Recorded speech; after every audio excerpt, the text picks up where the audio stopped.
So this problem is example 3.12 in a study of speeding violation and driver who use cell phone.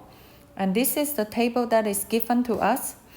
You need to notice that the first row is talking about how many people use cell phone, and speeding for the first shell here is 25, and for the people that use cell phone but no speeding ticket is 280, and the total of people that use cell phone is 305. And then the second column, similarly, people that don't use cell phone and got a speeding ticket is 45, and the people don't use cell phone and no speeding ticket is 405, and you add those two numbers up, you get 450. And if you look at the column going down, it's talking about people that got a speeding ticket. 25 of them use cell phone and 45 of them do not use a cell phone, and altogether 70 people got speeding ticket. And no speeding ticket, similarly, 280 of them use cell phone and 405 of them don't use cell phone, altogether 685 of them.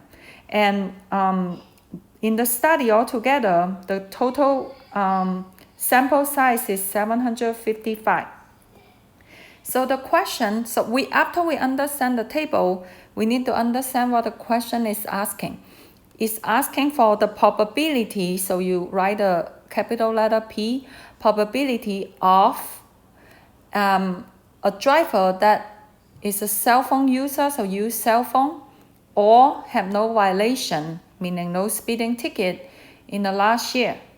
So how do we solve this problem? Okay, so we can apply the addition rule for the probability.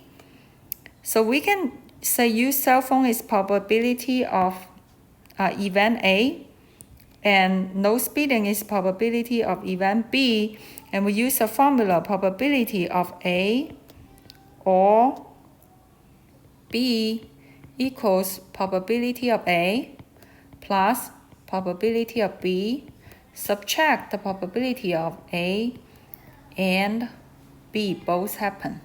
So what does it mean right here? So take a look, probability of A. It's saying the probability of people that use cell phone. So how many people use cell phone? We have to look at, okay, cell phone user right here. And we're talking about the total, okay? It's only talking about people that use cell phone. So 305. So you write down 305 divided by, okay, the numerator is the total sample size. So how many people are in the study? 755. Okay, so that's the probability of event A. Similarly, probability of event B. What is B? Is saying no speeding ticket. And how many people do not have speeding ticket? We have 685. Okay, so 685, and you divide it by 755. Now we add too much. So if you take a look at this, okay, how many cell phone users? We have 25 plus 280, which will give you 305. And then for probability B, we're saying, okay, 280 plus 405 will give you 685.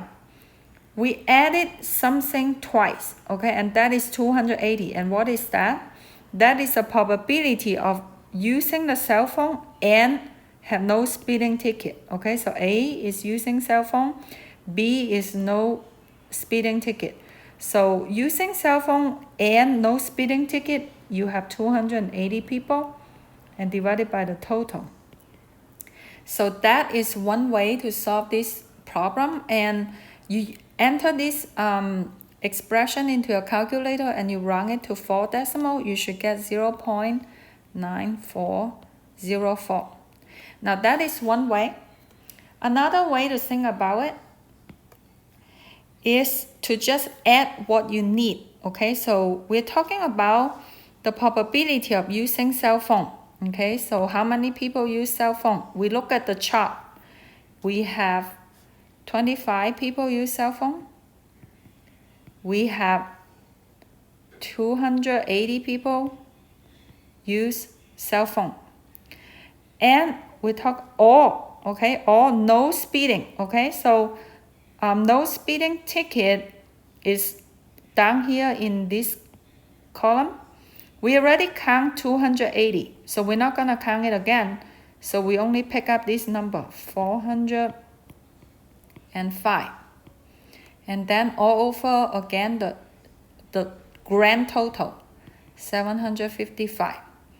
Now, if you enter this expression into your calculator, you should get the same result, okay? It should give you